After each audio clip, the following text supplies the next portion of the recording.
Hello, everybody, and welcome back. 428 Shibuya Scramble. I so keep wanting to call it Shibuya Crossing. You have no fucking idea. I found out something that I will show you in just a bit because I think I know where it is. Hang on. So we're back at the 10 a.m. time block, but that's because I hit pause one time during this, and there's a bad ending list that I did not know existed. Yeah, I know. And I am missing one of the endings, it looks like. All of these are from the 10 a.m. slot, but I'm missing number 2. And it appears number 2 belongs to Kano, but I think I have an idea of how to get to that number 2. Talk to her.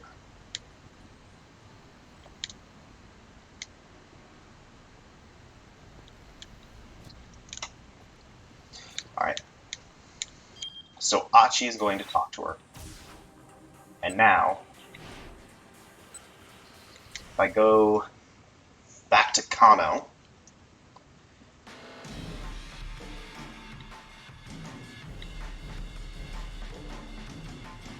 and Kano goes back and almost got close enough to get a good look at the guy's face, but Kuzme ordered him to let the guy go, or Bosch should know what he's doing. Purpose, someone else's problem. Kano headed back to the scramble and took up his post again. Hitomi was still standing there at the handoff point, staring worriedly in the direction the suspect had fled. No doubt she was wondering why, all of a sudden, the police had decided to let the guy go. Kano jogged over to Hitomi.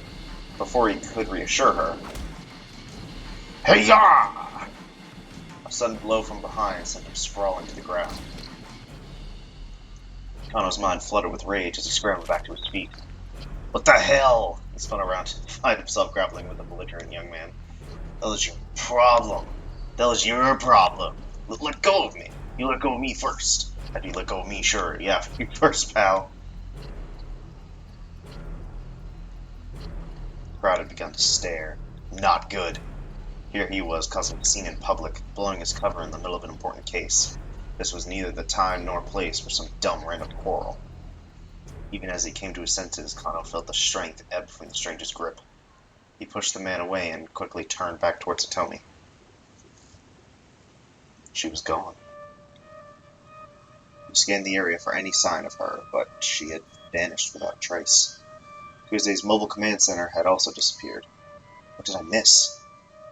Blood drained from Kano's face. The investigation had left him utterly behind. There wasn't even any signal on his radio. He must have switched frequencies while he was caught up in the tussle. Kano turned back to confront the troublemaker. He was gone too. Kano spun on his heels, searching, but the young man was nowhere in sight. The attaché case, Hitomi, the troublemaker. He'd lost all three. Right out of the starting gate, he'd bungled the entire operation.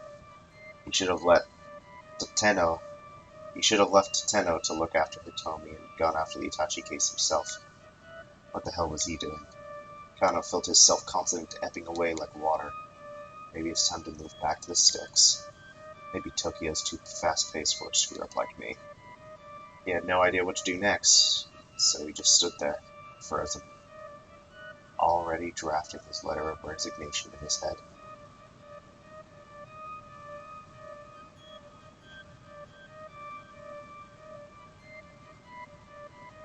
Ending 2, lost sight of the kidnapper.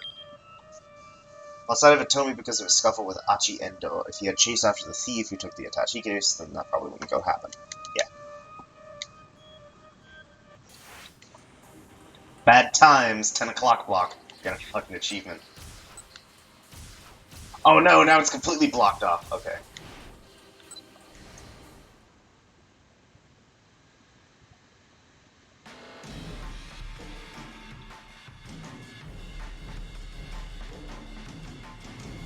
Okay.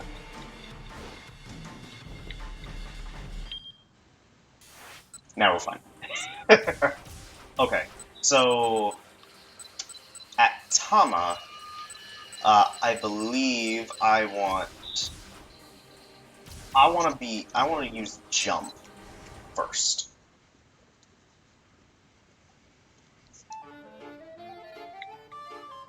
Put our sub, choke, sigh.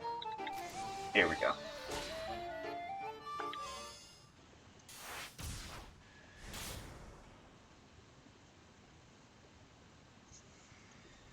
Alrighty, now back to progress. No, it's just... Toyama let out a long, heavy sigh of resignation. It's the scratch cards that were in 4-star General Gossip. A type of lottery card featuring areas printed with a special silver ink.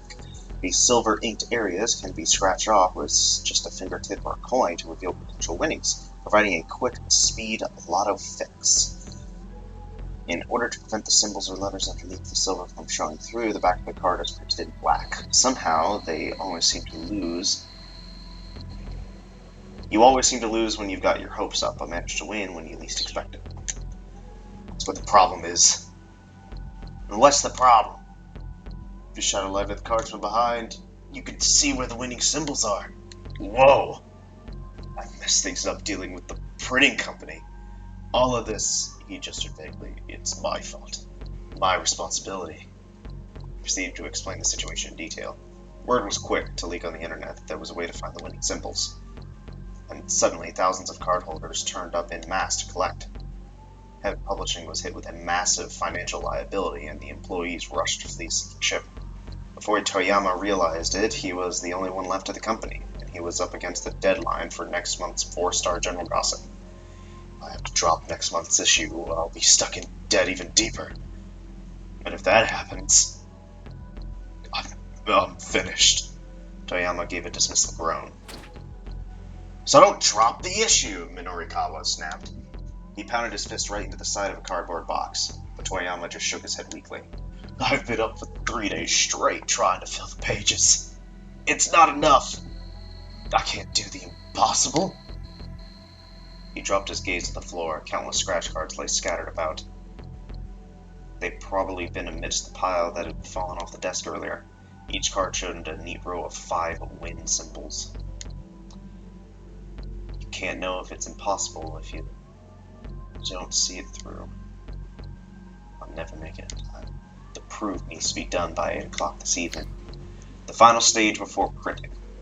When the copy or manuscript is checked for errors, not sending corrected proofs to the printer before the deadline can result in the book or magazine in question not making it into the shelves in time for release day. Well then, Minorikawa thought to himself.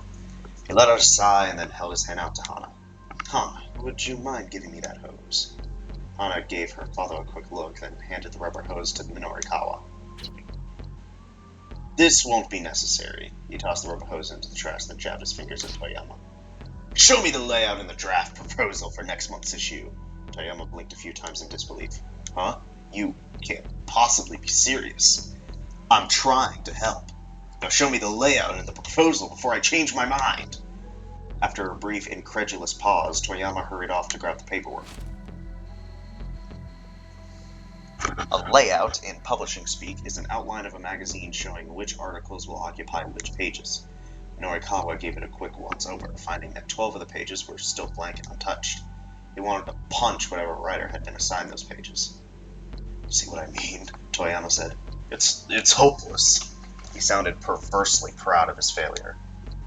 Getting enough material to fill 12 pages by 8 o'clock. Yeah, it was definitely a tall order, all right. Says who, Minorikawa replied. Remember who you're talking to here. You seriously think you could do it? You're joking, right? Minorikawa shot back. I seriously know I can do it. There's nothing in this world that I hate more than a bad joke. Why are you doing this for me? Toyama was getting misty-eyed. I'm not doing it for you, you spineless wimp. Doing it for poor little Hana. Minorikawa, I'm so sorry. Toyama bowed his head so deeply Minorikawa thought he might put his face to the floor. Don't apologize to me. Apologize to your daughter. Oh, forgive me. Please forgive me, Hana. Toyama clutched her tightly in his arms, that the girl hung back on the verge of tears.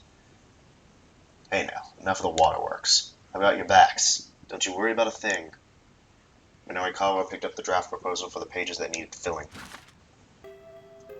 The words Shibuya Scuttlebutt Special were plastered across the cover sheet in big, bold type. Okay, so a 12-page special edition block on Shibuya. Fair enough. First on the docket. Drink yourself thin with burning hammer. This reeked of a scam.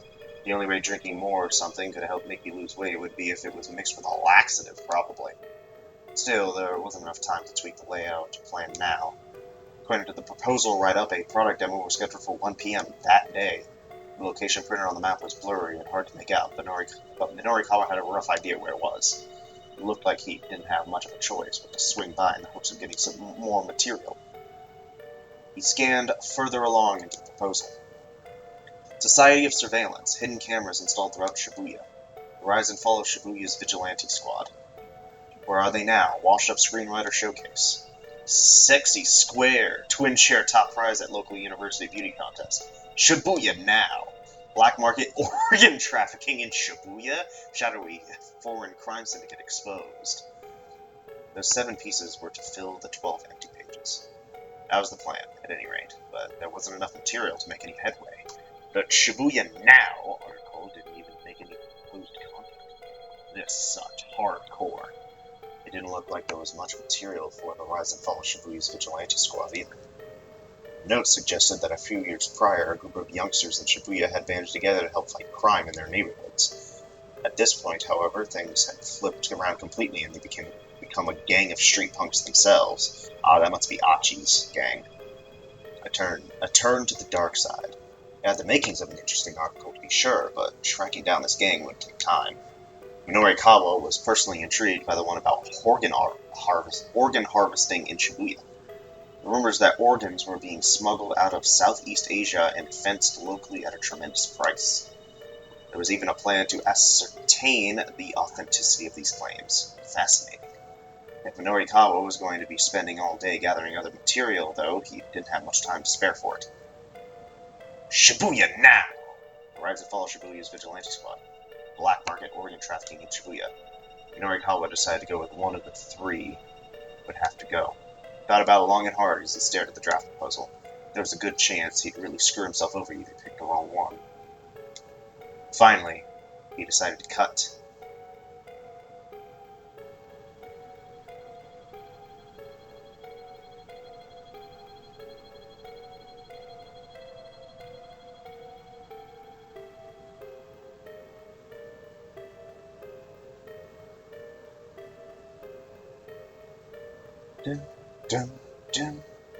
Okay, so I want to get the bad endings first, or at least try. I feel like cutting Shibuya now is the best choice, so let's cut the rest. He decided to cut the rise and fall of Shibuya's vigilante squad. Just tracking down the gang would take a ton of time.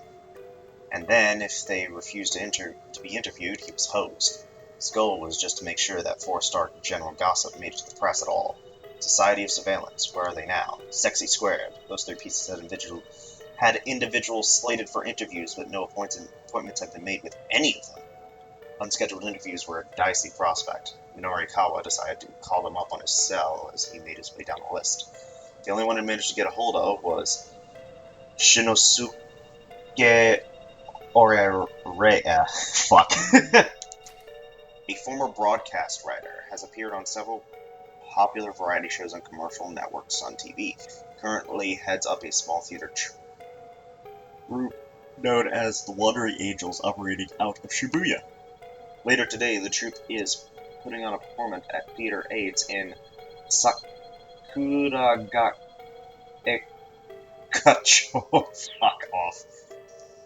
The Where Are They Now piece. He said he'd be willing to give a 15-minute interview after 2:30.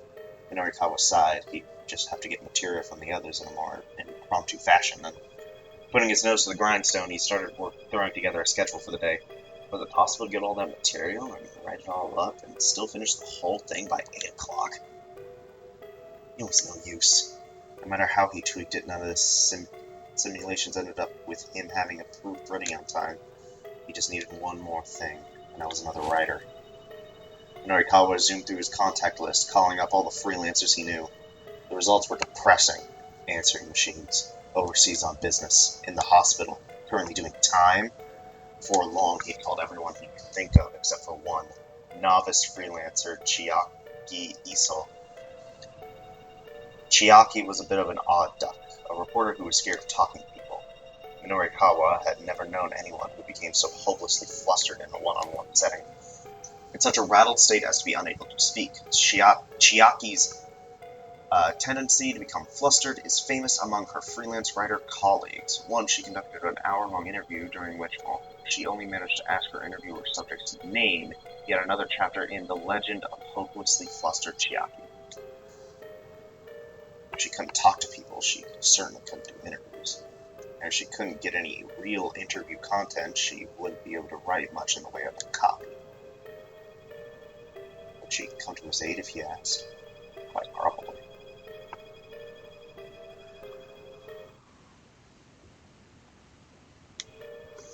The issue was whether she would hinder him more than help.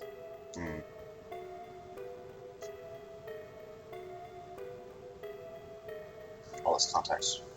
Alright. What he needed now were dependable folks he could count on. He decided to email on his contacts from back in his staff reporter days. Emergency alert. Come to Heaven Publishing ASAP. If not, someone is going to die. Minoru Minorikawa. The message might have been extreme, but it was technically true. Still, he was taking a risk, hoping that someone would react to the email in time. As it turned out, he got a response before too long.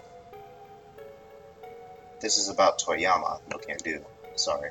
Bluntness of the reply made Minorikawa wonder. Had Toyama been busy burning bridges? For long, 2 more responses came in, but they both contained a similar answer. No dice then. Waiting around for someone to turn up to help save the day was probably a waste of time. Without any other real options, Minorikawa decided to call up Chiaki.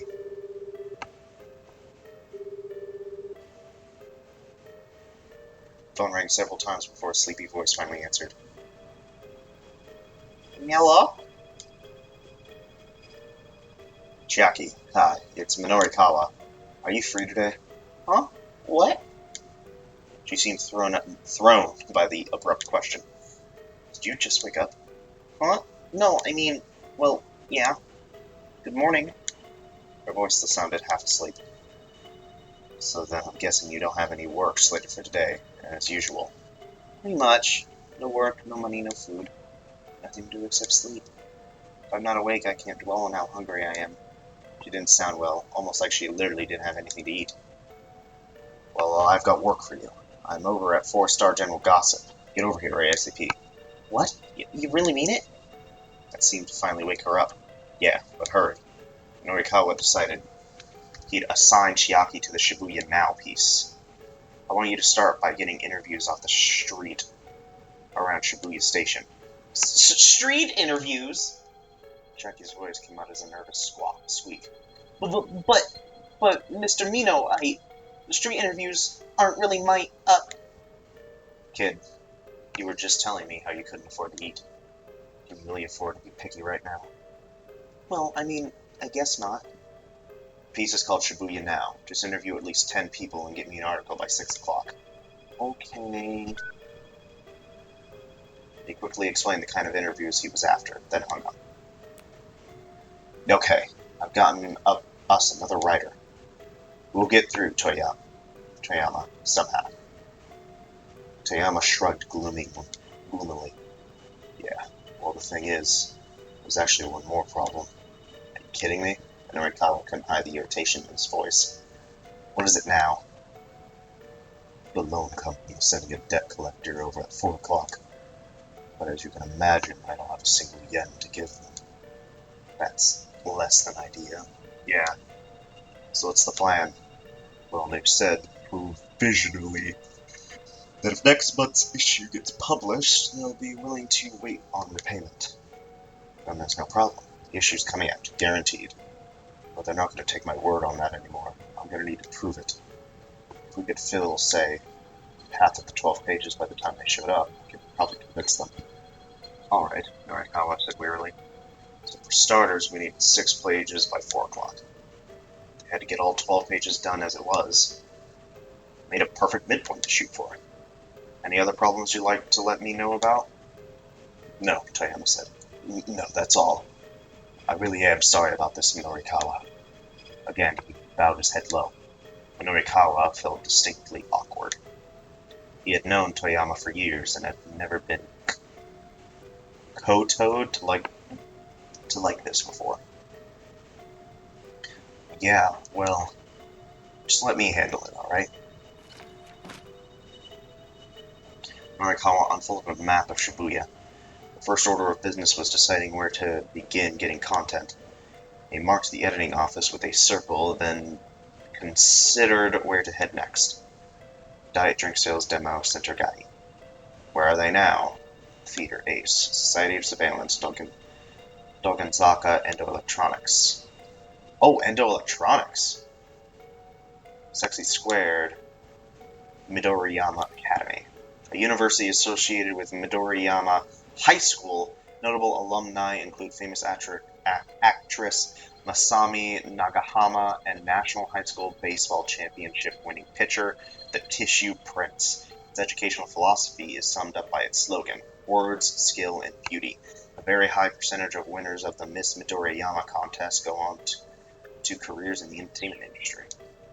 The diet drink sales demo was at 1 o'clock, and an interview with Inosuke Orerae for Where Are They Now was slated for 2:30, so those times were set. The question was what to do in the interim. It's a little early, but maybe he should go with Center Guy and get an interview. It's a bit of a hike, but maybe... Alright, I'm pretty sure Center Guy will lead to a bad ending. It was a little early, but maybe he should just go to Center Guy and start gathering material about the diet drink sales demo. Once the event started, things might be too busy for him to get any FaceTime. If he got there ahead of time, he'd be able to ask more questions. Okay, I'm heading out. I don't even think about doing anything else stupid while I'm gone. Got it? Minorikawa tossed the draft proposal into his bag and hurried out of Heaven Publishing.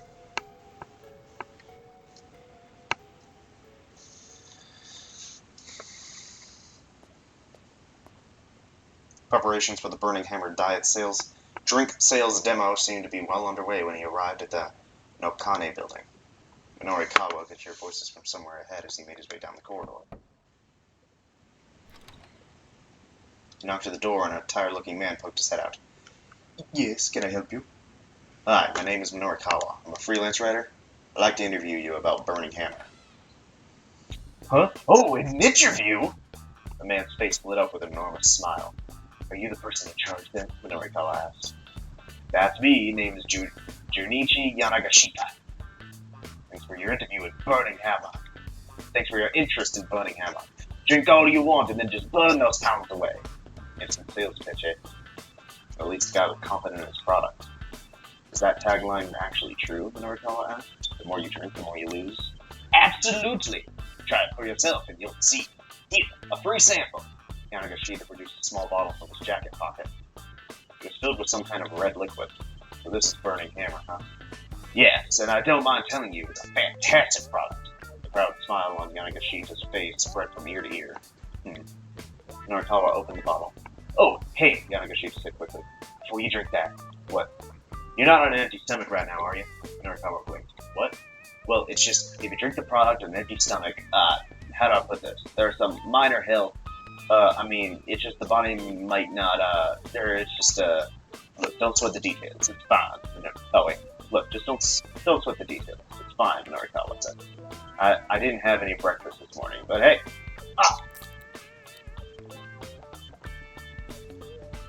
He took the tiny bottle back and drained it in a single go. It didn't taste bad, really. In fact, it didn't taste like much of anything. Not much flavor, huh? He said. Well, yeah, it starts out that way in the beginning. Are you feeling alright? Alright, how? Just, alright. Are you sure you're feeling fine? Look, what is it? Minorikawa asked. If you want to say something, just say it. Well, alright then. So it turns out that if you drink it on an empty stomach, some nasty stuff can happen. Nasty stuff? Meaning what, exactly? Well, let's see. First, there's a tingling sensation on the tongue. Indeed, an uncomfortable tingling is starting to spread through the Minorikawa's tongue. After that, your whole body starts to get hot, like whoosh. Norikawa felt a flush squirt across his skin. He started sweating all over. Throat was practically streaming from his pores. A sort of steam will start coming out of your ears and nose. Water vapor began to gush from his ears and nostrils as if from a kettle that had reached a boil. And finally, before Minorikawa could hear what the last thing was, his body launched in the air like a rocket. His head crashed in the ceiling and he crumpled right back to the floor. It felt like his heart might shoot out from his throat at any moment. Oh yeah, it goes kinda like that, Yanagashita finished. He looked down at Minorikawa with pity in his eyes. It goes kinda like that? What the hell are you thinking, something like this? Well, it's just... This isn't a dying aid, it's a death trap! Minorikawa shuddered, his whole body racked with pain. Well, be fair now. I did ask whether or not you're on an empty stomach. Go to hell, you psychopath! You can't be allowed to sell this poison! I'm taking you down! Clutching his pen as if it were a sword, Minorikawa lurched to his feet, his mind little more than a blur. Die! He lunged for his foe. Yanagashita screamed. Over the course of the next 2 hours, Minorikawa chased the diet drink salesman around the building in a berserk haze. When somebody finally alerted the police, it took 4 officers to subdue him. But when he finally came to his senses in his detention cell, the 4-star general gossip deadline had long since passed. He turned and faced the wall, muttering to himself, "If only I'd eaten breakfast."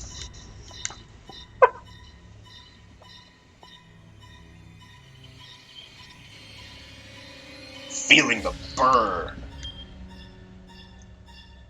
Aging maniac who wound up getting himself arrested. So yeah, showing up at the sales demo ahead of schedule, bad call.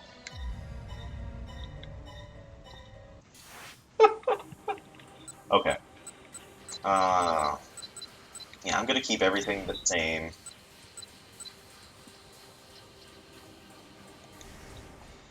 Alright, let's go back to who asked. And I'm just going to go straight to Chiaki. Decided to call up Chiaki. Beggars to be choosers. Norikawa decided to call up Chiaki.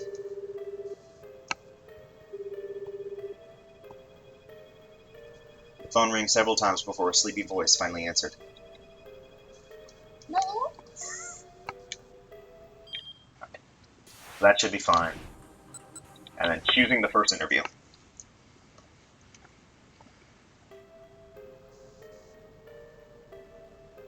It was a bit of a hike, but maybe he should go to Dogenzaka and check out Endo Electronics. Yeah, that should give him what he needed to put together the Society of Surveillance piece. Okay, I'm heading out. Don't even think about doing anything else stupid while I'm gone. Got it? Norikawa hustled out of the editing building, hoping Oyama would take his admonition to heart.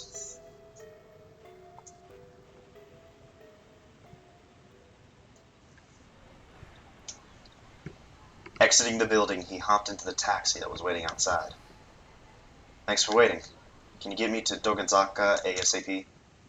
Son of a bitch. Minorikawa bristled. I beg your pardon? But son of a bitch, you wanted to give a piece of your mind, sir? Was he waiting for you like you expected? Oh, yeah! And I damn well did give him a piece of my mind, too. Glad to hear it, sir. The taxi sped off.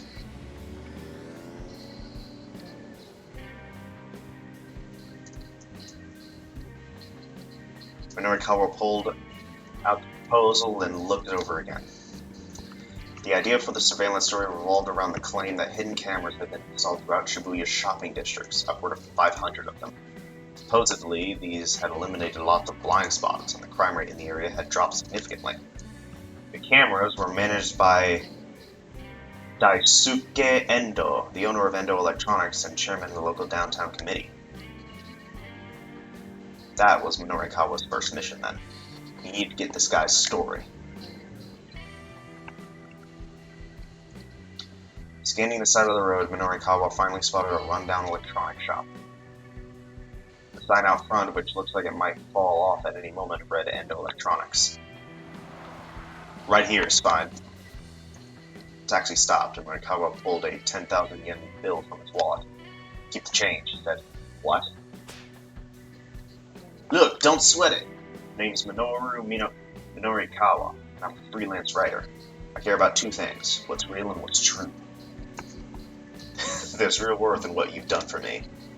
That there is a token of my appreciation. It's not much, but please take it." Minorikawa slid out of the taxi and headed for the electronics store.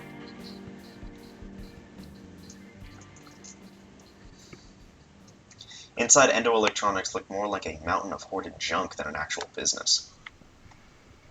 Towering piles of ancient appliances stretched toward the ceiling. Old television sets with dial knobs leaned against computers with 5-inch floppy drives. A storage medium for personal computers in production from 1976 to 2001. I didn't know it went that long, to 2001. Holy shit. The magnetic discs are sheathed in paper or plastic jackets and are known for their tendency to flop around in one's hand. Technically speaking, they are 5.25 inches in diameter. Incidentally, Door, released in 1983, the debut title from this game's producer Koichi Nakamura, was produced in a 5-inch floppy version. What possible use could there be for any of this outdated stuff? "Mr. Endo, are you here?" Minorikawa called out. Nobody came to greet him. The shop was definitely open, though. Surely the proprietor hadn't left it unattended. Ah, shit.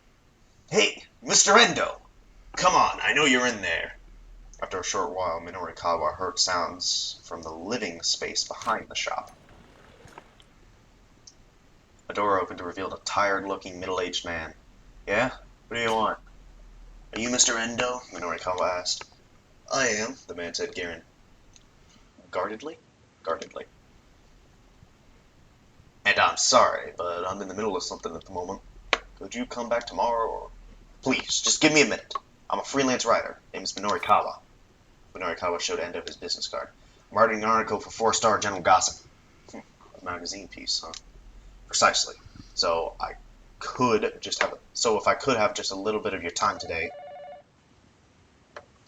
The phone rang, cutting him off before he could get down to business. "I'm sorry, you'll have to excuse me for a moment."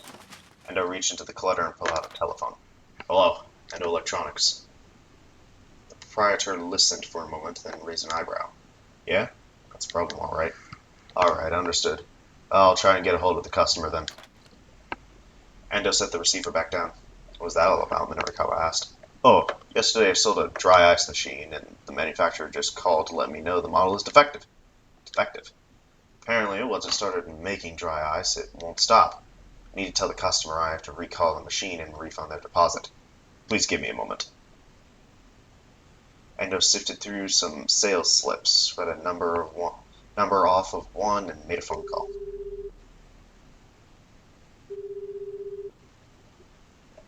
Nobody picked up on the other end, however. "That's right," he grumbled to himself. "He said they had a performance today." "Performance?" Norikawa said. "I sold it to a guy from some theater troupe. They're called the Wandering Angels or something. Theater troupe run by that guy. This afternoon at 5:30 p.m. They are performing their 22nd piece, Au Revoir. Au Revoir. Right now, all the actors are already at the theater except for Akiyomi Mondo, who plays the rival of the main character Ryu. The angry production chief has sent his assistant to Mondo's apartment, and he does not yet know what awaits him there. Continue in the Tale of the Wandering Angels, episode 2. 6 episodes. Oh, wait, what? Is this an actual thing? Hang on. Hang on. Hold up. I have to know. Fucking...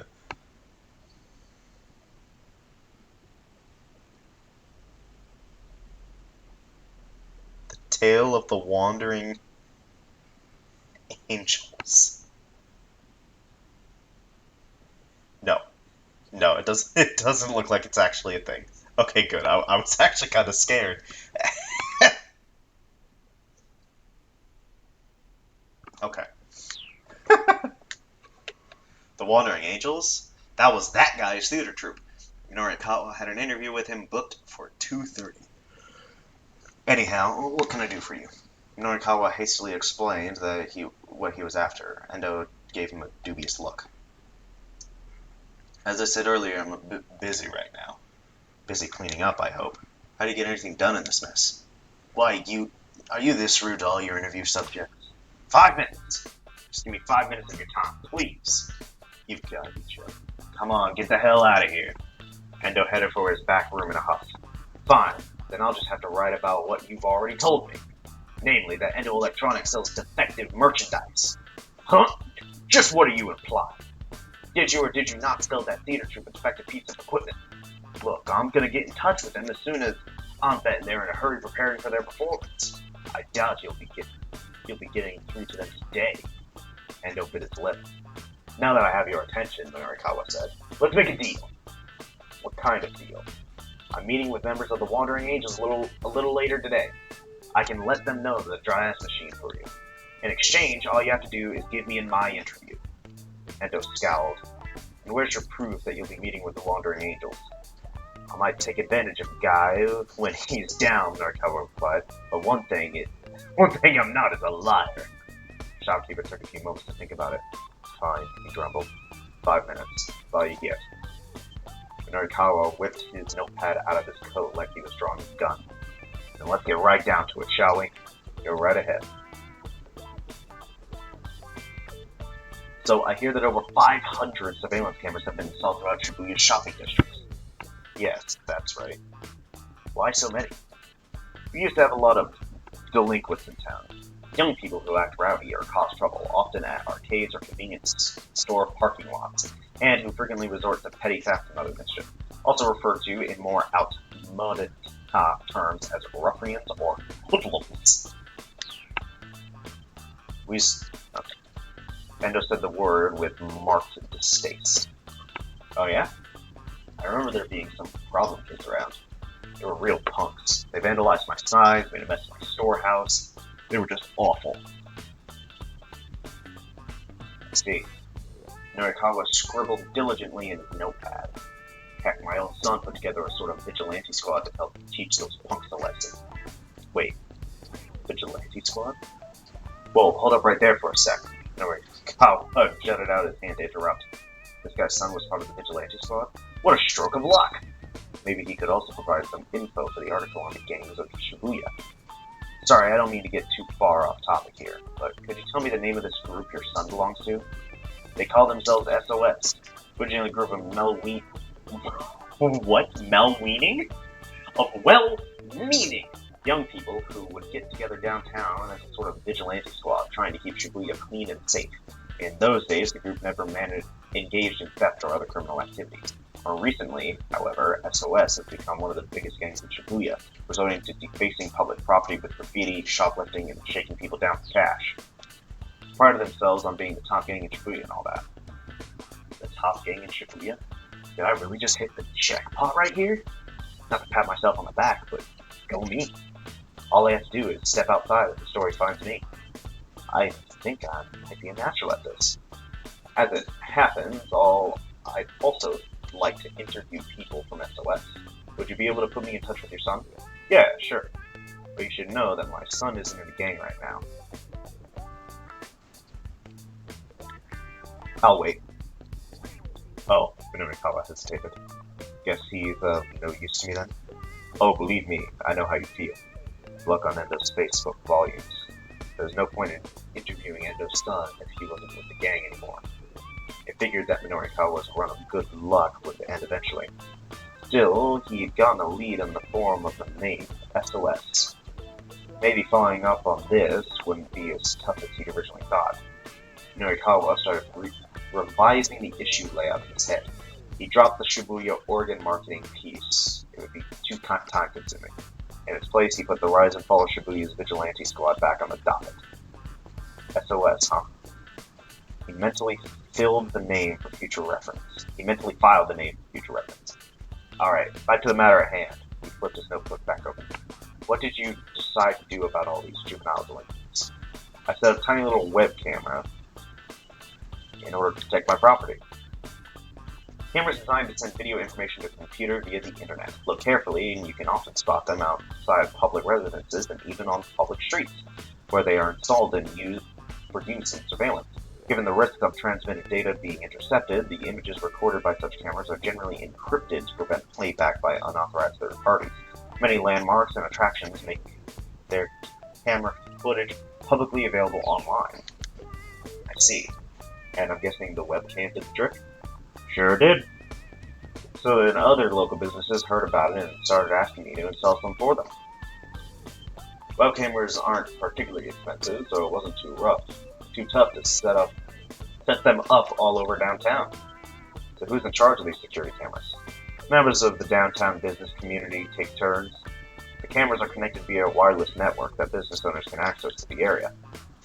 A LAN or local area network, a communications system that can only be used within a limited geographical area. The wireless LAN transmits using electronic signals, although convenient because it does not require cable attachments. There is a risk of signals conveyed in this way being interrupted by a third party. How's your security for this wireless network? Oh, no problem on that front. Endo seems surprised at the question. All the footage sent over the network is fully encrypted. Encryption is the process of encoding data so that it is indecipherable by a third party. Restoring encrypted data to its initial form requires what is called a key, a program designed for this purpose. There are two main types of such cryptographic systems. Secret key crypto systems use the same key for both encryption and decryption. Public key crypto systems use a public key to encrypt the data, but require a private key known by the recipient in order to decrypt. But still, people can't feel too good about being recorded on camera without their knowledge, don't you think? Norikawa asked. Yeah. The shopkeeper's expression darkened. We hope to strike a balance between crime prevention and protecting the individual's privacy. And who determines what that balance is? Norikawa let a note of challenge slip into his voice. That would be me. I've been entrusted with the management of the security cameras. I see. So essentially, you're providing your own moral oversight. Are you implying that I'm abusing my authority? Endo shot back. I'm doing this in the name of public order. Right. You've had your 5 minutes. Now get out of here. Shopkeeper stood up and headed into the back. I'll be sure to let the Wandering Angels know about the dry ice machine, Norikawa hollered at the closing door. Episode 2. When Akiomi Mondo doesn't show up at the theater at the meetup time, production assistant Yukio Tozuka went to call on him at his apartment. Upon arriving, Tozuka found that the place had been staked out by debt collectors. Mondo had borrowed 300,000 yen, and they wouldn't leave his house until he paid up. It looked like the only way to save Mondo was to give the debt collectors the operating funds for the theater, but before Tozuka could head back to relay the news, the prop master, Shinichi Bondo, showed up. Continued episode 3. Endo didn't reply.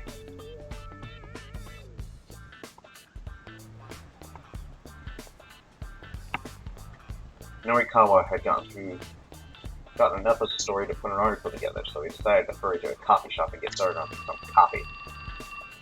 When he was making his way down along Dogenzaka when his cell phone rang. The incoming call display showed Chiaki's name. Chiaki, what's going on? Oh, it's no use. She sounded like she was on the verge of tears. What's no use? I can't do this. I just can't talk to people passing by on the street. What? Why not?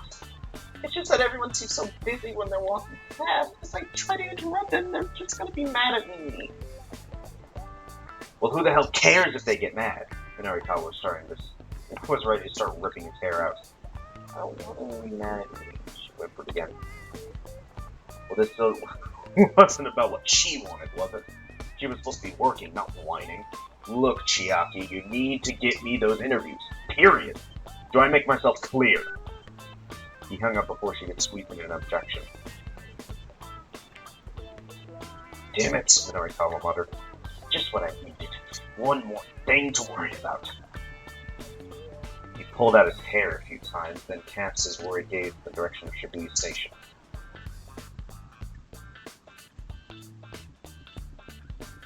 To be continued. Ah, shit.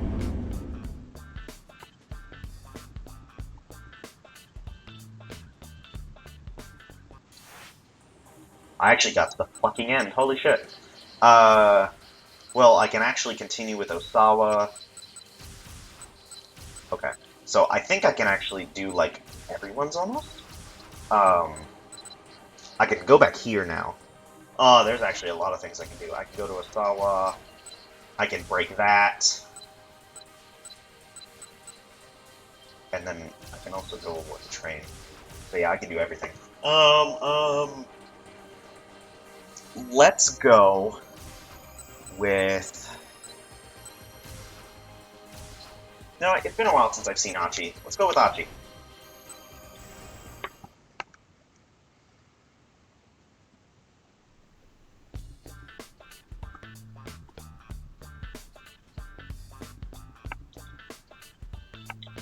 My son. Let's jump. Keep out.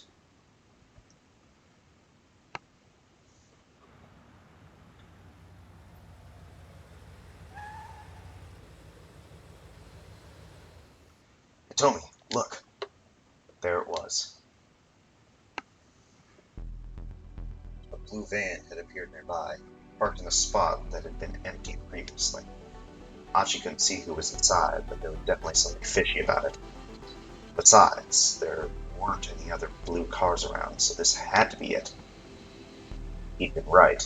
The crooks had come back after all. I'm gonna go take a quick look, Achi said. You wait here. But before he could carry out his path, Tomi jumped to her feet. Without a word, she rushed toward the van. Hold on, I said wait! She wasn't slowing down. Achi caught her by her arm. Wait! This could be dangerous. What if the kidnappers are in there? And what if my sister's in there? I have to go help her.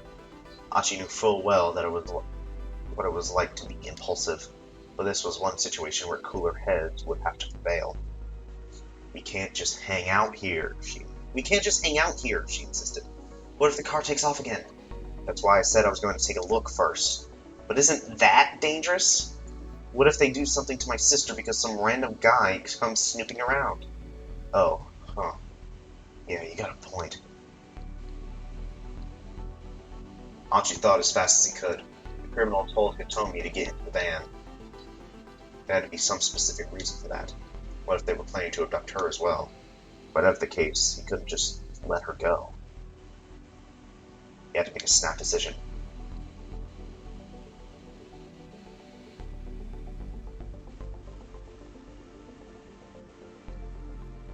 Look, just let me go first.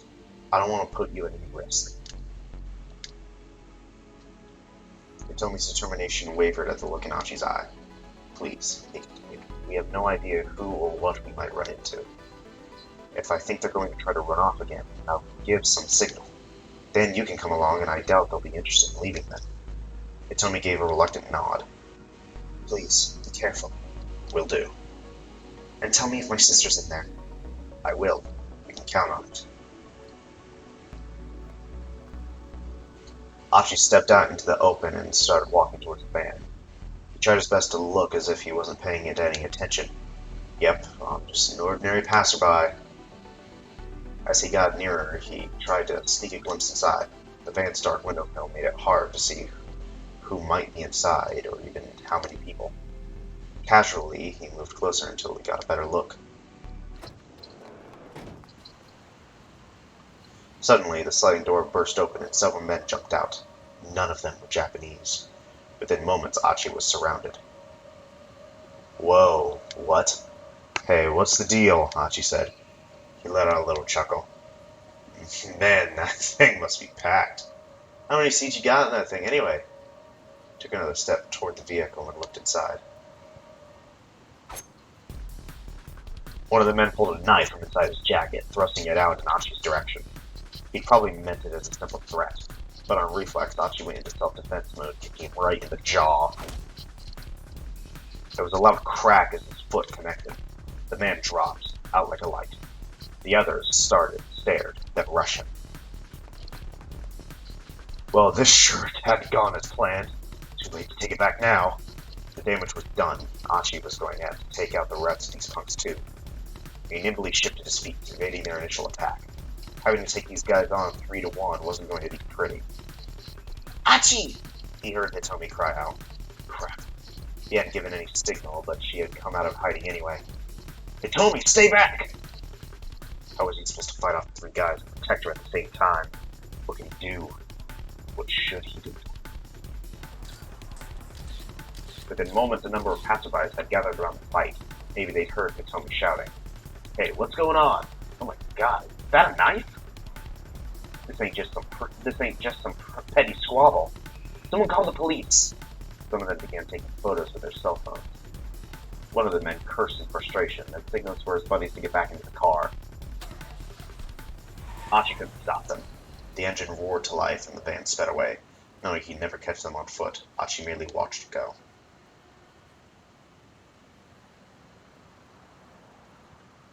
He'd failed. This was his fault. All of it. Achi bit his lip hard. How could he possibly face Hitomi now? Achi. Hitomi's voice was hollow, empty. Achi stared down at his feet like a scolded child. I'm sorry. I didn't see whether your sister was in there or not. I see.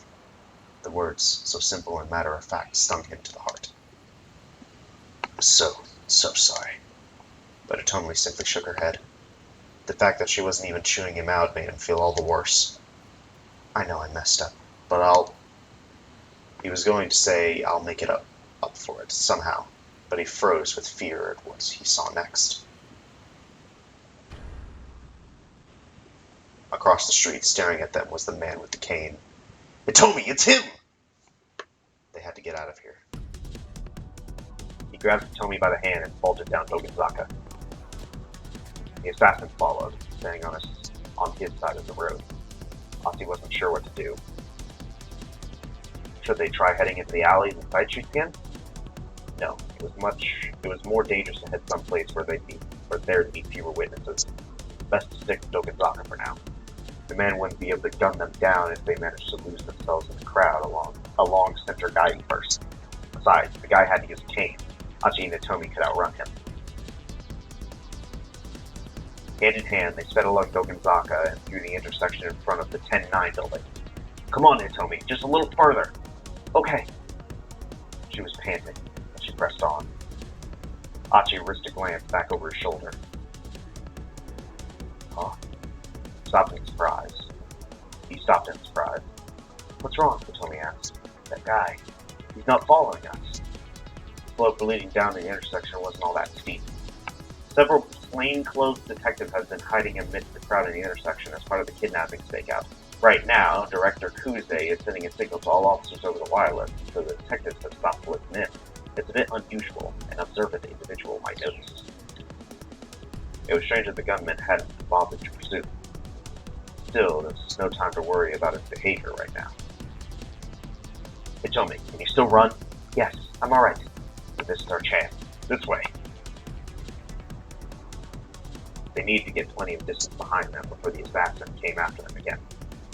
But they also needed to find the mannequin and rescue Hitomi's sister. Would they be able to find it and yet stay hidden from the man with the cane? She wasn't sure one way or the other, but with Hitomi in tow, he hurried onward along the center guide.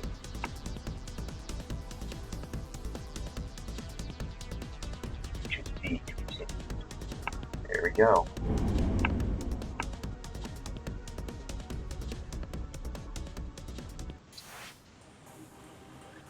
Alright, well,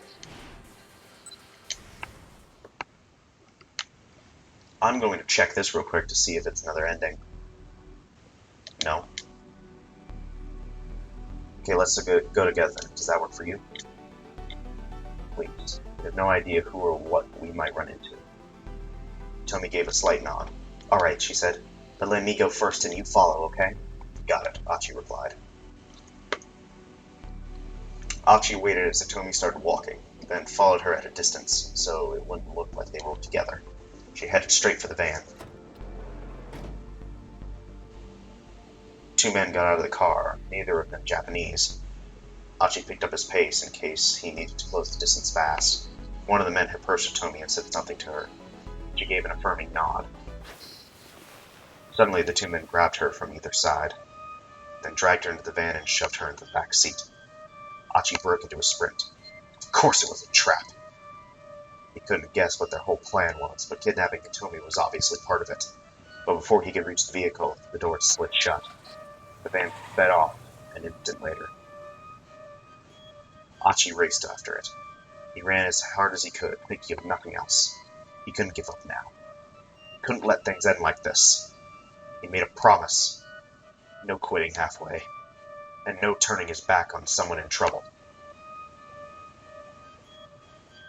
But the car kept going further and further away. Before long, it was just a blue speck that vanished into the cityscape. No!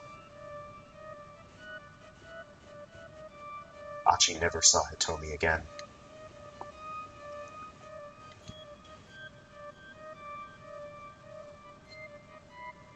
Lost sight of the van. Achi did try to warn Hitomi that checking out the van by herself was dangerous. And, oh, look, she got herself kidnapped. Maybe he should have put his foot down and checked on things himself first. Well,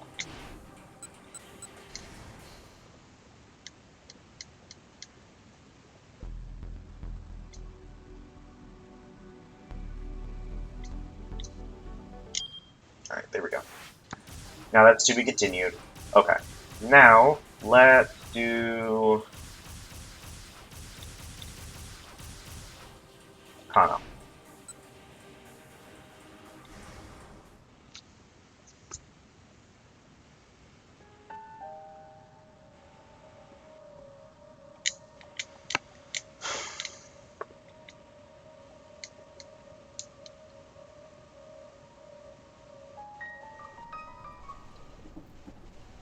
Sheesh. Guess I overreacted. Blend into your surroundings more.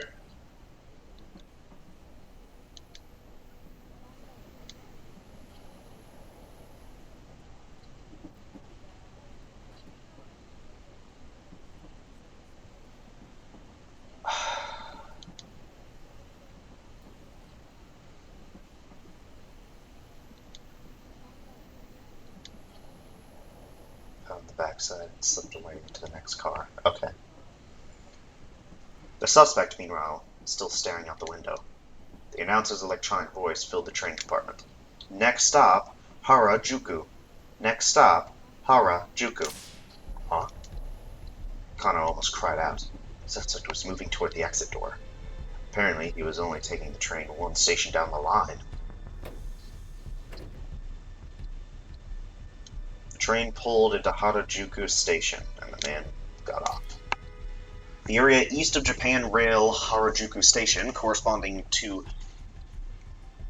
Jingumae 1 in Shibuya, once a bustling Shukuba, or post station, where travelers could rest while journeying across the country. In modern times, it's bustling, instead with high schoolers after school displaying flashy youth fashion. Clothing and accessory stores and fast food restaurants line the streets. Many cutting-edge trends in Japan's youth culture get their start here. The detectives following him disembarked accordingly. The suspect walked along the platform and took a seat on an empty bench. Was he checking to see if he had a tail? Sticking around on the platform as at a station where you just got off was pretty unusual behavior. Not wanting to arouse the man's suspicion, the investigators from the MPD made their way down the stairs as inconspicuous as they could. Kano, however, had a sudden inspiration and went to speak to one of the station attendees. Sorry to bother you, but I think I left something on the train just now. He tried to keep an eye on the man at the bench as he fed his story to the attendant.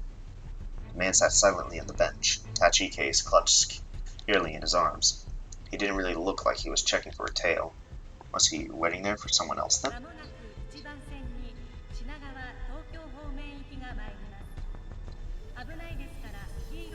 Before long, a train heading counterclockwise around the loop arrived. The man rose from the bench and stepped up to the boarding area. Wait, what the heck? If this guy got on the counterclockwise trains, wouldn't it have just taken back him to Shibuya Station? The man boarded the train. Kano had no choice but to follow suit. Was this guy playing them? The suspect got off again when the train reached Shibuya.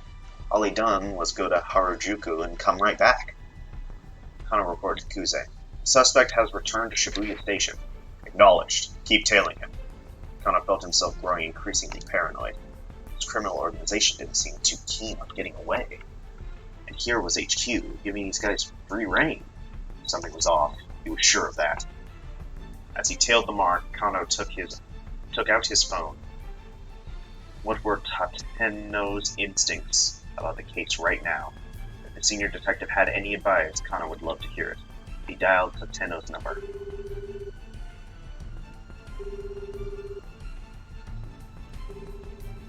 The line rang a few times, but nobody picked up. Probably he was busy seeing to Hitomi's safety. Kano felt bewildered. They'd been letting the suspect lead them around for over an hour now. During an abduction case, you generally don't update the victim's family on any developments in case they try to interfere. Kano could only imagine what the Osawa family was going through right now. After a short walk from Shibuya Station, the attaché case was handed off yet again. This time, the recipient was a tall, dark-skinned man. Again, the Shibuya-based task force split into two groups in order to tail both suspects. Kano stuck with the man who had the case. As the previous man had done, the newest suspect wandered around Dogenzaka for a while. Repeatedly looping around and around the same locations was a weirdly roundabout way to make a series of handoffs. Excuse me, detective. Kano turned around with a start. Oh, hey, he said. I know you. It was Leland Palmer, the lecturer who'd been an eyewitness to the kidnapping. The man practically radiated concern. How is Maria doing? Is she all right? I am very, worried for her. His Japanese was more halting now. My heart, it is with her family. Kano gave a quick look around. It didn't appear that they were being watched. Maybe Palmer knew more than he told the police earlier. If Kano talked to him now, he might get some additional clues. It's going to get spotted us that cover's blown or hosed. Let's talk to Palmer. Maybe Palmer knew more than what he told the police earlier. If Kano talked to him now, he might get some additional clues. Actually, Leland, do you mind if I ask you a few more questions about the party where the kidnapping occurred? Leland squared his shoulders. No, please ask anything. Do you know what time Maria showed up at the event? Leland hesitated, thinking. Probably around 6 o'clock. She was there when it started. Was there anyone else there who stood out? Stood out? How? Like someone you usually wouldn't expect to see there. Leland tilted his head. No, I don't think so. Everyone there was a student from my class, including the exchange students. Not much new here, Kano thought. He decided to ask one last question. Did you happen to hear why Hitomi was running late in the first place? Oh, no. Sorry, I'm not very helpful, am I? Leland dipped his head in apology. It's alright. Thank you for your cooperation. Please, help Maria. I will. Kano parted ways with Leland and went back to tailing his suspect.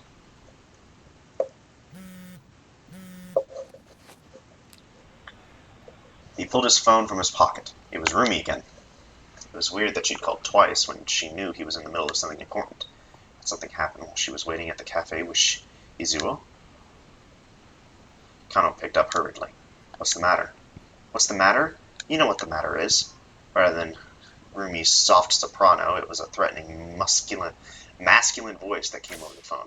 Uh-oh. Kano felt his whole body stiffen with dread. Is this my father-in-law speaking? Don't remember being anyone's father-in-law. The speaker's tone was firm and flat. No, I know. I just, Kano found himself at a loss for words. So you're dating my daughter, huh?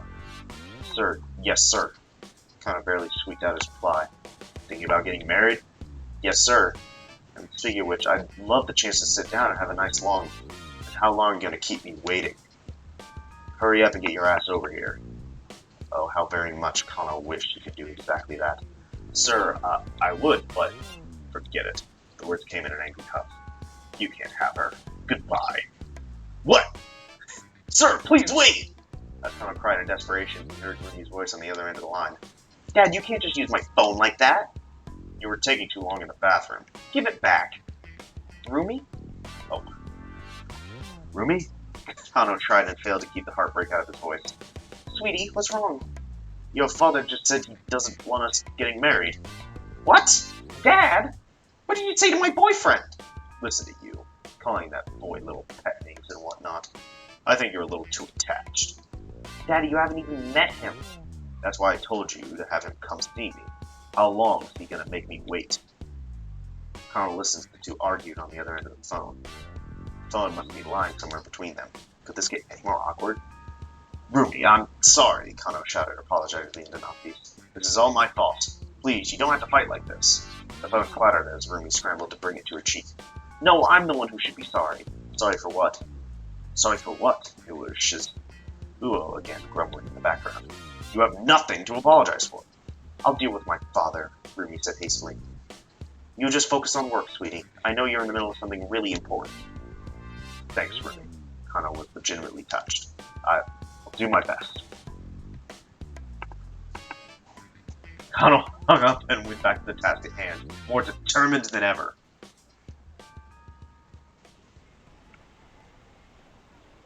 For Rumi's sake, not to mention the victims, he needed to focus on cracking this case. The man he was tailing was walking several meters ahead. There was no telling when Kuze might give the arrest order.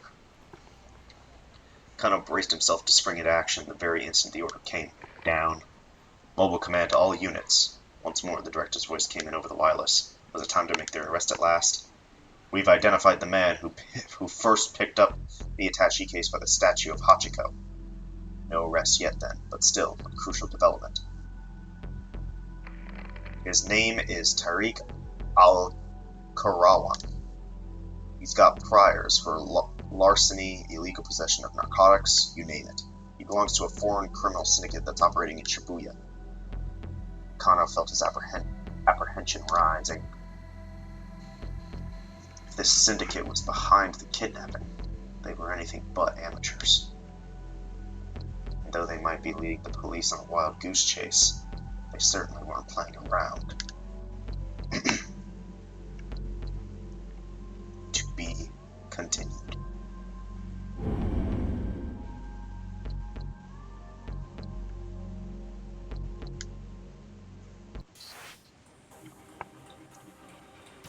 Alright. Let's do Tama next. Oh my goodness, I have to go through how the job started?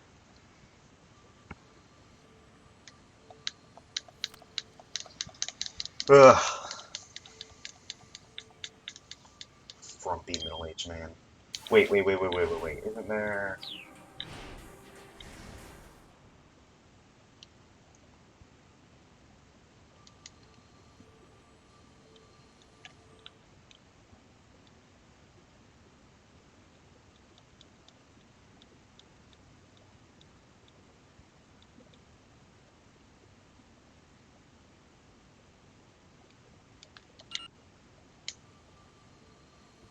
Oh, damn it. I still have to go through this, though.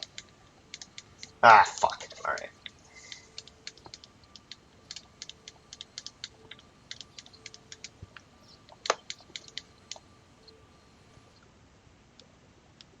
Nope. Yeah. Shit. I thought I read that there was a hotkey that just let you skip down to the next chapter, but it might only be for chapters that you've already unlocked. And now technically I haven't unlocked the next part of the chapter.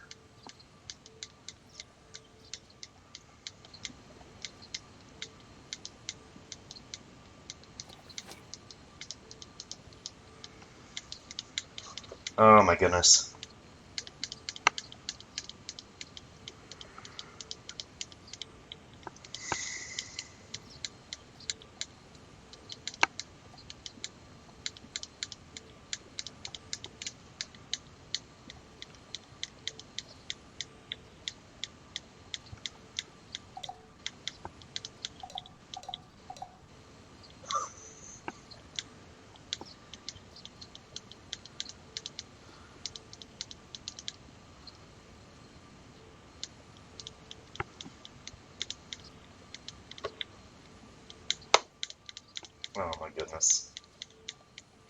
Come on, man. Come on, man. Leave me alone.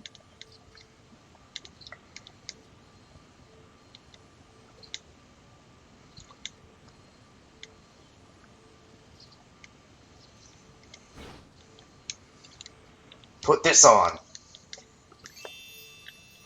Look at this cat.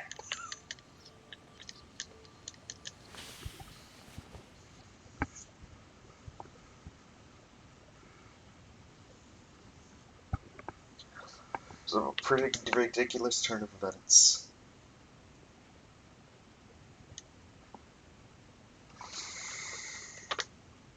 I doubt we're going to be able to sell a single bottle of this crap, Cheery whispers in my ear. I'll just have to do the best I can, I say. I say it more to myself than anyone else. Once again, I ask myself, why am I in such a rush to get this necklace anyway? I honestly don't know. It's the strangest thing. I try my hardest to think of a reason, but all I get is a dull, aching throb in the back of my head. It's the same pain I felt earlier, as if I've gotten a good bonk on the head or something.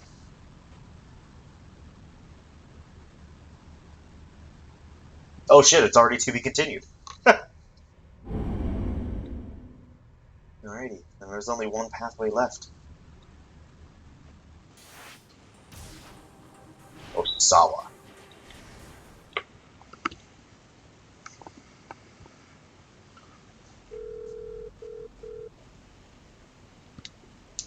Something I want to show you. Wants a second opinion. Hey, what the fuck happened in South Africa? A year ago.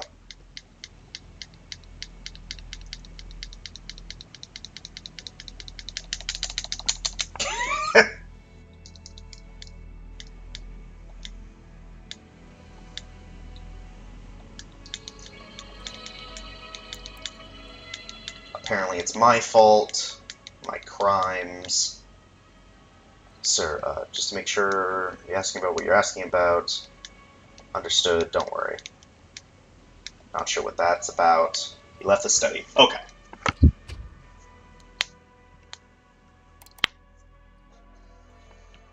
More virus on a screen. Within the folder was enlarged images of the virus itself. The intricate details.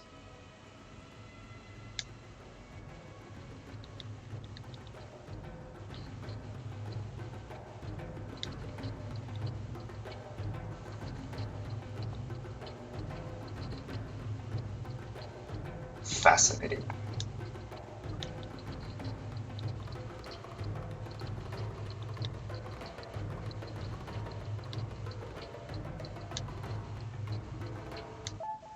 Alright, here we go. Another email arrived in his inbox. The sender, A. The subject line, 1 year ago, South Africa. Again. Sullivan read the message. Do not look away. These are your crimes. This time, there were 4 images attached. Sullivan proceeded to open each of them in turn. The first shocked Osawa so much that he felt like he'd been punched in the head. One of the UA patients from earlier images was being injected with something. No, Osawa muttered to himself. It can't be. The second image showed one of the infected hunched over in pain, vomiting up blood. Symptoms had already manifested, but Osawa thought he could see that some degree of life had come back into the patient's eyes. He rushed over the third image. It showed a morgue piled high with corpses. The rictus of anguish on the dead faces made them look no longer human. Various fluids seeped from their eyes and nostrils. The lymph nodes were grotesquely swollen. Small organs that function as part of the lymphatic system in mammals. When a foreign substance invades the body, the lymph nodes detect it, prompting the production of white blood cells such as lymphocytes and macrophages to consume the invaders. A viral infection sometimes causes the lymph nodes to swell up as a result of increased activity. There were hospital beds, stained with massive amounts of blood and gastric fluids. Next came the fourth and final image.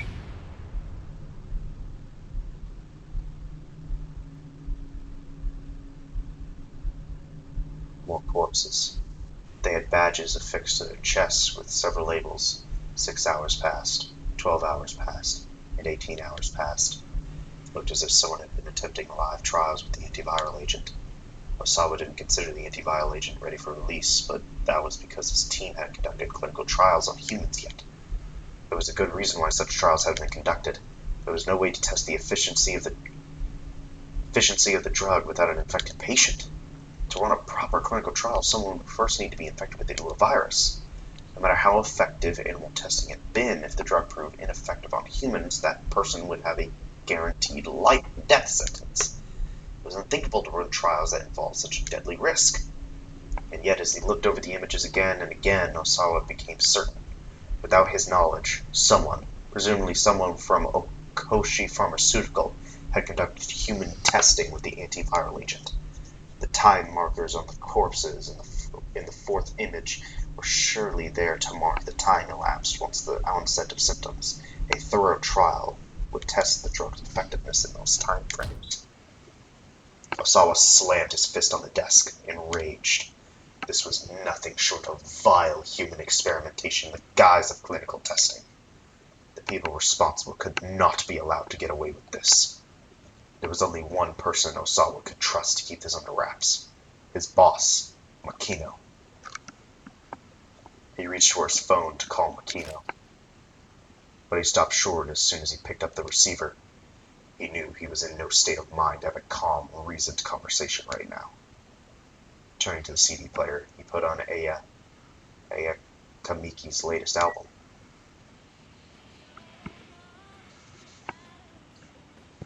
Leaning back in his chair, he surrendered himself to her soothing tunes. Bit by bit, he could feel himself returning to a calmer emotional state. There had been a time when Osawa hadn't listened to music at all. In fact, he had no interest in the arts in general: music, painting, cinema. It was only due to a simple coincidence that he had found Aya Kamiki. His daughter had asked for a CD as a birthday present, so he'd swung by the store to pick one up. Since Kamiki's new album had just come out, there was a display for it in front of the shop. Something about the bright, colorful album packaging had drawn him in. After a time, Osawa could feel himself growing calmer. He took a nice, deep breath. First, he took a nice, deep breath, then closed his eyes and tried to banish his nerves completely. Inclining his head toward the music, he could feel the melody pervading his body. He could scarcely believe there had been a time when he hadn't cared about music. Surely something that had such a strong effect on the body and mind alike also conveyed a deeper meaning. Osawa let the positive energy flow through him, buoying his spirit. At last, when his mood had sufficiently calmed under the music's influences, Osawa reached for the handset. "Oh, Mr. Osawa, did you have to make a phone call?"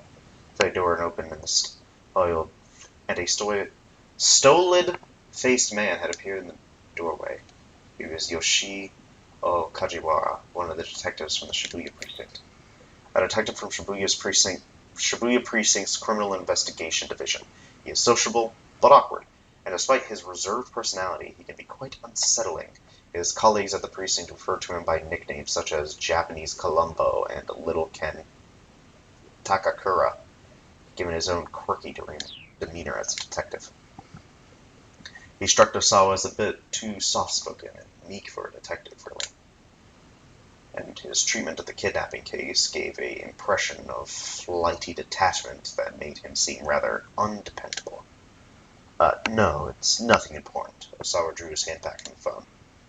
"Have there been any developments, Detective?" Kajiwara shook his head apologetically. "I'm sorry to bother you, but when you're finished in here, would you be so kind as to come to the living room?" "All right," Osawa said quietly. "I'll only be a little bit longer." Kajiwara nodded and departed. He took a nice deep breath and then dialed up Makino. "Has there been any progress?" Makino asked as he picked up. His voice was somber. "No," Osawa said. "Nothing much yet." A tiny sigh came in from the other end of the line. I see. Then what can I do for you? Sir, I'll just get right to the point. Have you conducted clinical trials using the antiviral drug? Makino didn't respond right away. What makes you think that? He asked at last. Osawa described the emails he'd received. When he'd finished, Makino let out his breath in surprise. Not over the phone, he said. We'll discuss this in person. I'll head over to your place when I'm done here. As soon as possible, sir. As soon as I can manage, Makino said. You're not the only person who's busy. With that, Makino hung up. There was no doubt about it then. There had been human testing. Osawa went to let Tanaka know he'd been meeting with Makino.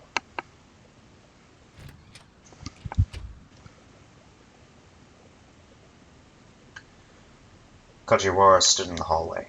He looked like he was waiting there the whole time for Osawa to come out of the study. Are you hungry? He asked. Here, okay, I've got something that's good for you, for when you're tired. Kajiwara then slipped a hand into his office pocket. A banana? He pulled out a banana. A fruit belonging to the family Musa. Yeah, genus Musa, fuck off. Elvis Presley, the king of rock and roll, was a huge lover of bananas, and the peanut butter and banana sandwich is said to have been his favorite. If a banana peel is dropped under even remotely comedic circumstances, there's a high chance that someone will eventually slip on it. I'm fine, thanks, Osawa said. Kajiwara seemed to lack a detective's sense of situational awareness. Just being around him got on Osawa's nerves. Well, sir, I need you to come with me, the detective said. If you don't mind. He took Osawa by the arm. As Kajiwara hurried him toward the living room, Osawa could hear other detectives talking on the other side of the door. He's working at a time like this? Seriously? Sheesh, I do not get rich people in their priorities. Yeah, I feel bad for his daughter. Her dad's a real piece of work. Nice. They were bad-mouthing him in his own house.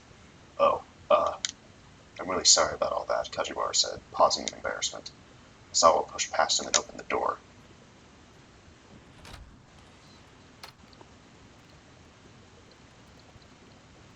A number of police detectives had holed up in the living room. They were suddenly silent as Osawa entered. So tell me, he said sarcastically, would you rather I stay here weeping as I watch this disaster unfold? The detectives winced and grimaced. Forgive me for not being a perfect father, he added, his hostility building. Kajiwara stepped forward to intervene before things got out of hand. Now, let's not be touchy.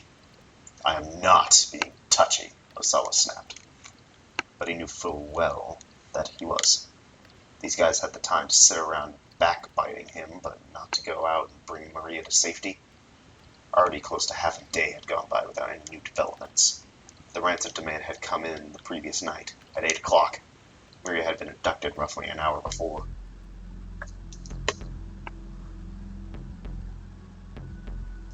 Tomorrow, 10 a.m., by Hachiko in Shibuya, have the sister, Hitomi, bring 50 million yen. If not, the girl's life is forfeit. The kidnapper called only once, so the police were unable to run a trace. I'll do it, Hitomi said. Anything for my sister. She didn't hesitate in the slightest at the suggestion that she make the ransom handoff. Osawa was staunchly opposed to the idea, but the police were of the opinion that it was better to acquiesce to the kidnapper's demands. Ai's reaction, on the other hand, baffled nearly everyone. We don't have 50 million just lying around. Are the police going to be putting that together for us? Kajiwara stepped in to reassure her. If it comes down to it, the police will be able to help raise the money. Okay, go ahead then, do it. We need you to pay it back afterwards, though, of course. Well then, what's the point of that? Aya's voice spiked up to a piercing shriek. Calm down, Osawa told her. You're making a scene. Ai turned away in a huff. It's all right, detective, Osawa continued. I'll talk to the bank first thing tomorrow morning and figure something out. After that, Ai stormed out of the room. Kajiwara bowed his head several times in apology. As soon as Hitomi has made contact, we'll apprehend the suspect and take things from there. What? Hold on, won't that put Maria in danger? If we let the kidnapper get away with the money, we have no proof that he will return the hostage safely afterwards. There was a certain logic there, Osawa had to concede. I see, he said. So you're saying that catching this guy will be easier for you if he keeps my daughter hostage? No, that's not what I was implying at all. Kajiwara wiped the sweat off his brow and bowed profusely. At least, I promise we'll get your daughter back safe and sound, Mr. Osawa. Obviously, there was nothing to be gained from further challenging the detectives. Alright then. I'll let the police do their job. Osawa bowed even lower than Kajiwara had.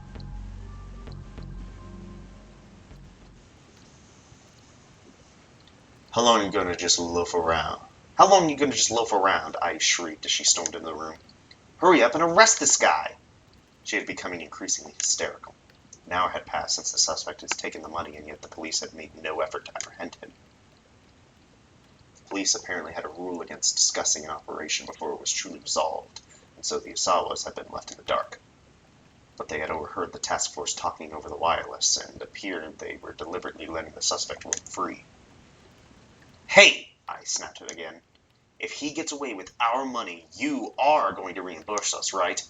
Osawa scowled. She made it sound like the money was more important than Maria's life. The detectives exchanged uneasy glances.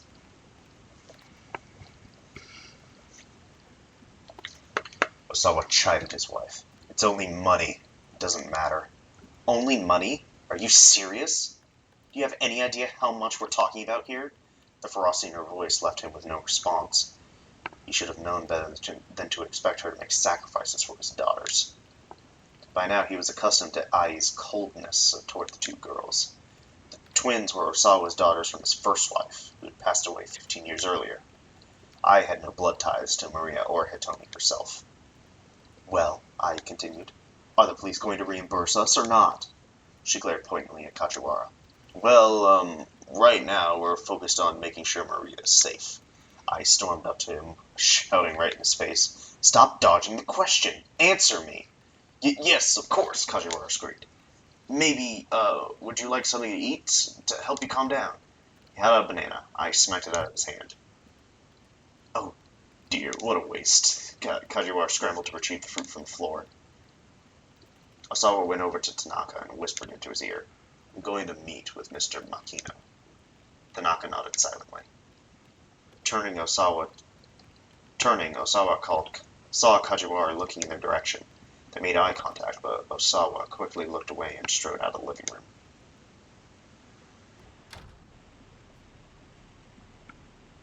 Kajiwara followed after him. Excuse me, Mr. Osawa? Yes, what is it? The detective fussed sheepishly with his hair and forced a smile. Sir, we'd appreciate if you could remain in the living room as much as possible. Osawa was in no mood to stand on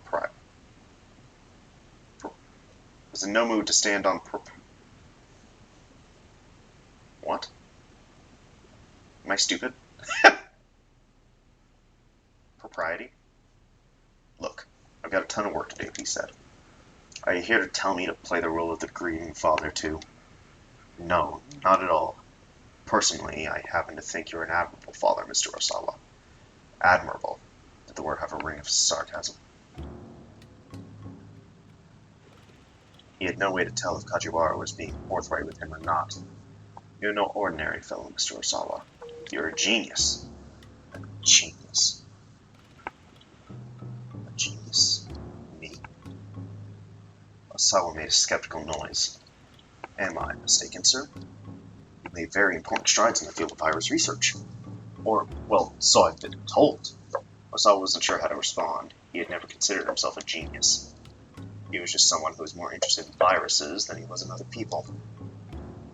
Everyone who's a genius is also a little bit odd, after all, Kajiwara went on. Probably he intended that as a compliment, but still. And I mean, there's nothing wrong with weirdos, as long as they leave us ordinary folks alone, you know. This guy trying to praise me or insult me. Osawa let out a heavy sigh. Genius, weirdo, what did it even matter?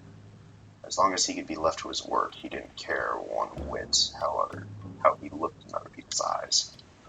Kajiwara wiped the sweat off his forehead with a handkerchief. By the way, what are you working on right now? He asked. I'm afraid you wouldn't understand even if I explained it to you, Osawa replied. Right. Precisely. Even if I gave it my full attention, it would still be beyond me. He appeared with sudden intensity at Osawa's face. I'd appreciate it if you didn't hide things from me, sir, he said. Osawa gaped, at a loss for words.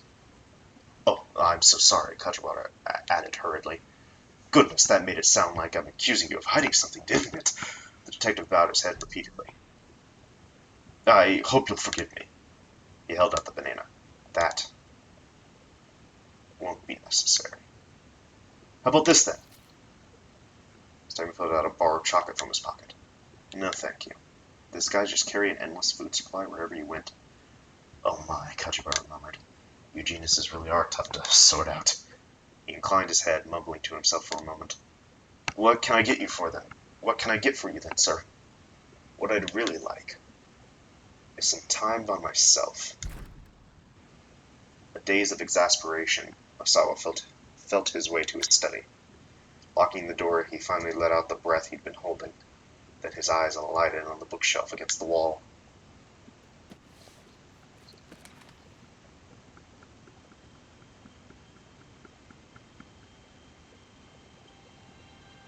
He pulled out a photo album and began to flip through it. There were pictures of his daughter's grade school enrollment ceremony. Their mothers had already passed away from illness, so Osawa had taken the girls himself. He remembered that, after the ceremony, Hitomi had come down with a fever. Hitomi had been rather sickly as a girl, falling bedridden at a drop of a hat. Maria, by contrast, had been lively and energetic. Quite the handful. Osawa had found it remarkable that their personalities could be so different despite them being twins.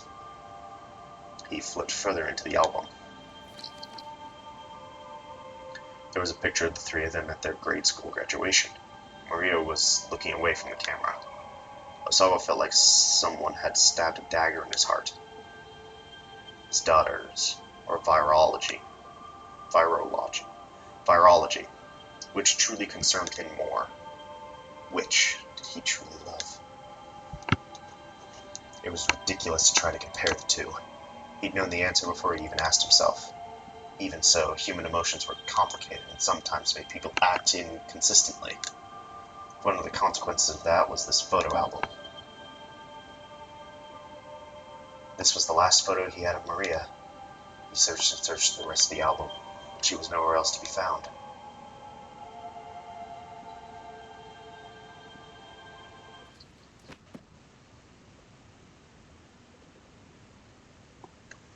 To be continued.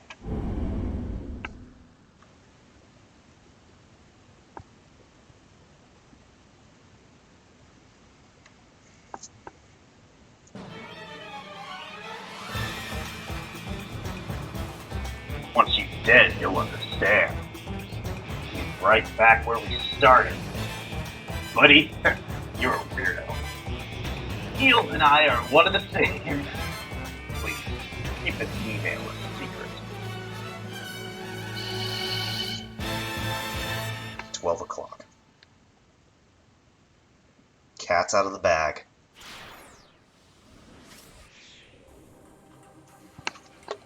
Well, shit. Okay. Well, I didn't get an achievement related to bad endings, so I'm probably missing something. Oh my goodness. I think Minorikawa had the most content in this chapter. Thomas skipped like the last half of the hour. Achi is kind of all over the place. Kano a bit. And then there's a large gap.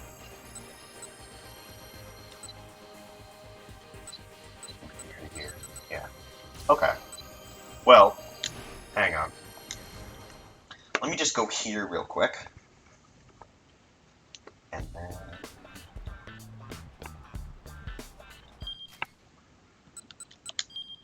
Okay.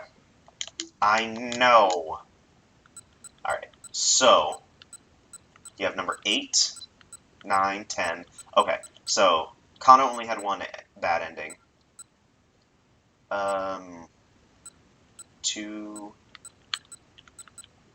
10, 9, 10, 11, 12, 14, 16. Okay, so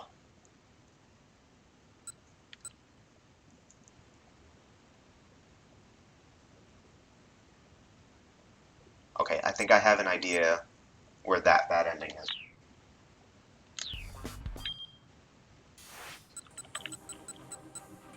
If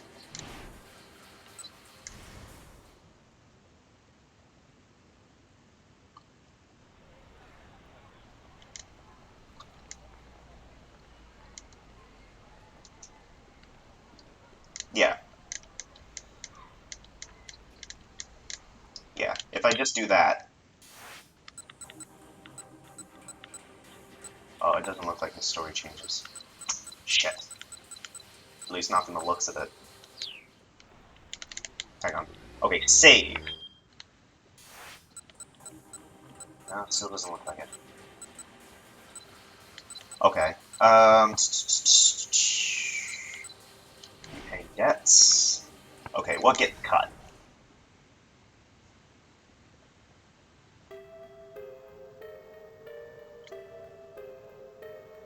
Let's cut Shibuya now.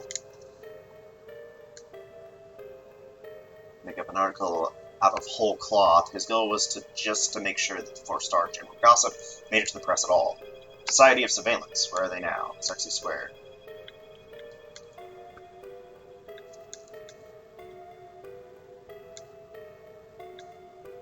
Okay.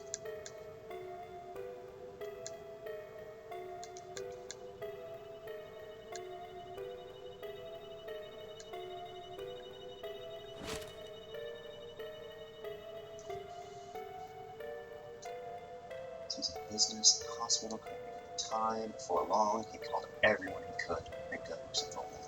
Now this freelance Chiaki, he said. Bit of an odd duck.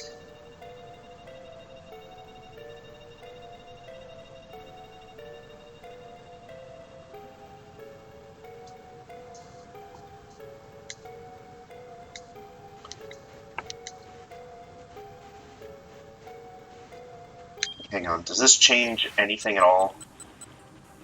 Doesn't look like it. Shit.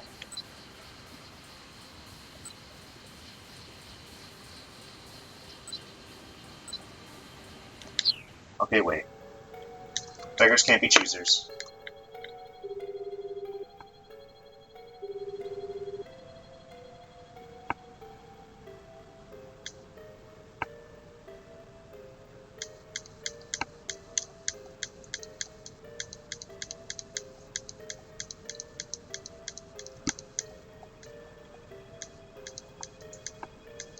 No food, nothing to do except sleep.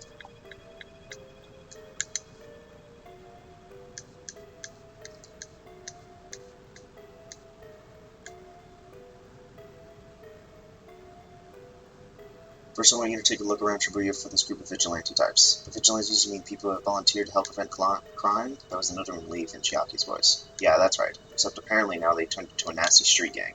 Did you say street gang? Nuh-uh. No way, absolutely not. What if I get killed or sold into slavery overseas or something? He doubted there was much chance of that latter, or the former for that matter, but still, he understood her concern. Alright, I hear you.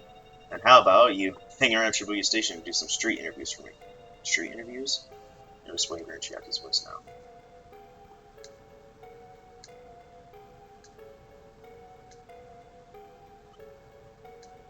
No buts.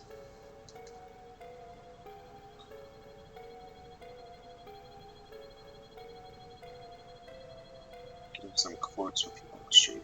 Some filler.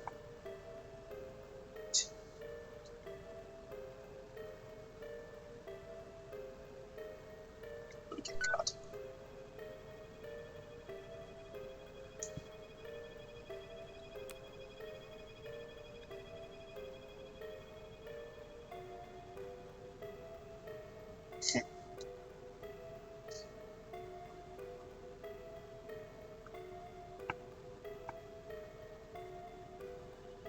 Fuck. Okay.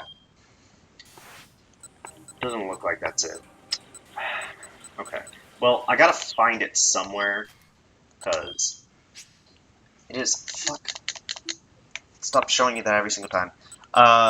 Okay. So, I get to 10, 11, 12. Okay, so that means that I have everything in Kano, and I have everything for Achi. 11, 12, goes straight to 14, which either I'm missing something later on in Tama's story, or I'm missing something early on in Minorikawa's story. Alright. And then it goes straight to 16, which means I am missing either something later on in Minorikawa's story or something early on in Osawa's story. I'm pretty sure it's something later on in Minorikawa's story, because I'm pretty sure the Osawa story...